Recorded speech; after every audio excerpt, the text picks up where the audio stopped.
आहोत ठाण्यामध्ये. ठाण्यामधली जी काही कळवा आणि याच्या विटाव्याच्या पट्ट्यामध्ये जी कंपनी आहे दिघ्याच्या पट्ट्यामध्ये, मुकुंद कंपनी. साधारणतः या कंपनीला आज 70 ते 80 वर्ष झालेली आहेत.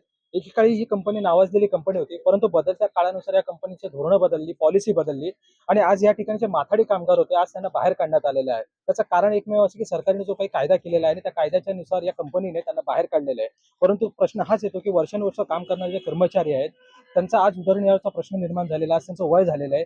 आपण त्या कामगारांकडे जाणून घेऊया की आज त्यांना का बाहेर काढण्यात आलेलं आहे. 2025च्या कायद्यानुसार सरकारने जो कायदा काढलेला आहे, त्याची अंमलबजावणी करायचं काम आज चालू केलेलं आहे की माथाडी कामगार जरी कंपनीमध्ये असले हे काम तुमचं नाहीये अशा पद्धतीने त्यांनी आम्हाला आज बंद केलेलं आहे. परंतु हा कायद्याची सरकारने सुद्धा आहे ना एकदा पुनर्विचार करावा की हा कायदा जो काढलेला आहे तो खरोखर माथाडी कामगारांचा किंवा कामगारांच्या साठी योग्य आहे का नाही योग्य आहे हा विचार सरकारने पुन्हा एकदा करावा. पण तुम्ही काही कंपनीच्या व्यवस्थापनाशी काही चर्चा वगैरे केलेली आहे का? आम्ही कंपनीच्या व्यवस्थापनाशी चर्चा केलेली आहे. परंतु आता जे कंपनीचे जे व्यवस्थापक आहेत देवकर साहेब त्यांनी आम्हाला स्पष्ट सांगितलेले आहे की सरकारने जो 2025चा जो कायदा काढलेला आहे त्यानुसार तुम्हाला बाहेर जायला लागणार आहे. आपल्यासोबत दुसरे कर्मचारी आहेत. तुम्ही काही शासनाकडे तुम्ही काय याविषयी अपील कराल? मी साहेब एवढंच अपील करू शकतो की या कामगारांना न्याय मिळावा.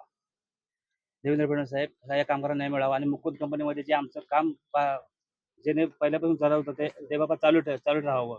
यासाठी सरकारला ही विनंती आहे की जे काय त्यांच्या कंपनीचे आरोप आहेत ते ऑटोमॅटिक होतं की काय होतं पण तिथे 100% अजून होत नाहीये.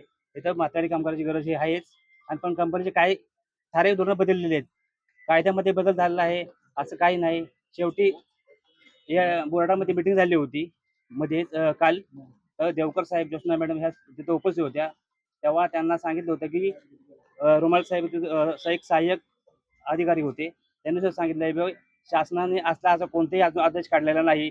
पण त्या आदेशाची अंमलबजावणी होत नाही कंपनीकडून आणि आज हा मराठी माणूस देशद्रोही लागलाय आणि हा माथाडी कामगार हा वर्षानुवर्षे पीडितच आहे. त्याच्यामुळे शासनाला माझी विनंती आहे की जेणेकरून आमचं कंपनीतलं जे काम आहे आम्हाला पूर्ववत करून द्यावं ही विनंती. पहिल्यांदा मी या सरकारचा निषेध करतो आहे कायदा बनवण्याबद्दल आणि या कंपनीनं आम्हाला बरेच दिवस सहकार्य केले.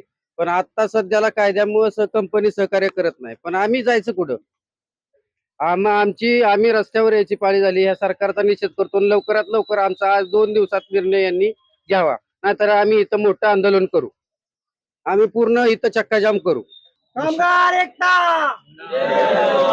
निश्चितपणे आपण जर का पाहिलं तर आपण कायदेशीर लढाई करू आणि आम्हाला आमचा विजय होईल असा विश्वास या कामगारांनी व्यक्त केलाय. प्रश्न हाच येतो की सरकार या कामगारांच्या प्रश्नांकडे या कामगारांच्या सेवेकडे लक्ष देणार आहे की नाही आणि जो काही निर्णय घेतला सरकार मागे घेणार आहे की नाही हे पाहणं महत्त्वाचं ठरणार आहे. ज्ञानेश्वर जाधव, नवी मुंबई.